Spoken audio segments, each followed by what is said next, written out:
Magandang umaga, Pilipinas. Alamin natin ang magiging lagay at taya ng panahon ngayong araw ng Martes, June 16, 2026.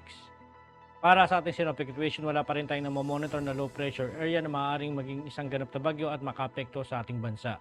Ngunit patuloy na nakakaapekto itong easterly sumainit na hangin na nagagaling sa dagat Pasipiko sa eastern section ng Visayas at Mindanao.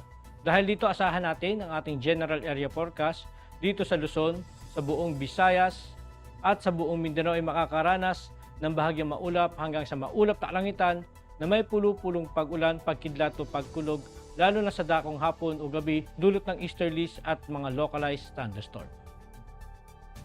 Para sa ating flight level wind chart, makikita natin dito sa 2,500 to 5,000 feet.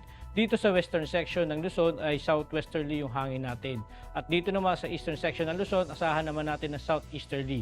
At asahan natin ang taglay na lakas ng hangin dito sa may Luzon, lalo na sa baybaying dagat ay maaaring mabot ng 10 to 20 knots. Samantala dito sa Visayas at Mindanao ay makakaranas naman na yung hangin ay manggagaling dito sa silangan. At asahan natin na maaaring umabot ang taglay na lakas ng hangin ng 5 to 10 knots. Dito naman sa 10,000 feet to 18,000 feet, ganun din ang hangin dito sa may western section ng Luzon na manggagaling dito sa southwesterly. Dito naman sa may part ng silangan, asahan naman natin dito sa may Visayas at Mindanao ay manggagaling yung hangin o mas dominante yung easterlies. At taglay naman ito ng hangin na maaaring umabot ng 5 hanggang 15 knots. Para naman sa impact sa flight operation dito sa Eastern Visayas, Dinagat Island, Surigao del Norte, Surigao del Sur at Davao Oriental, dulot naman ito ng easterlies.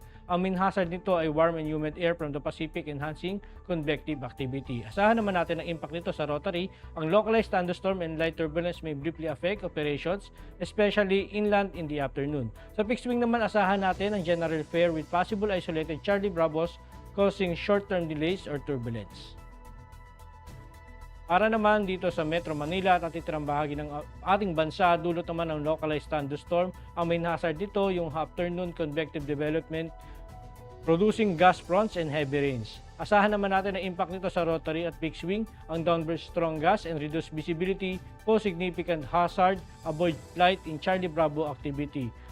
Sa fixed wing naman, asahan natin ang severe turbulence and wind shear likely during arrival and departure phases.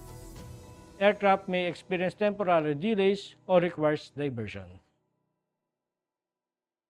Para naman sa ating astronomical information, ang araw ay sumikat kaninang 5:27 AM at lulubog mamayang 6:26 PM.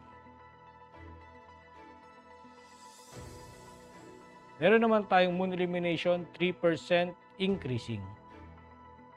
Para maging updated sa lagay at taya ng panahon, ipollow lang ang aming social media accounts ng Air Force Weather Center. At yan lang po lagay ng ating panahon ngayong umaga at sa ngalan ng aming commanding officer na si Colonel Alvin John Cugador Pap Jesse, ako si Staff Sergeant Edmar B. Sagadraca Jr., Philippine Air Force Weather Broadcaster ng Air Force Weather Center.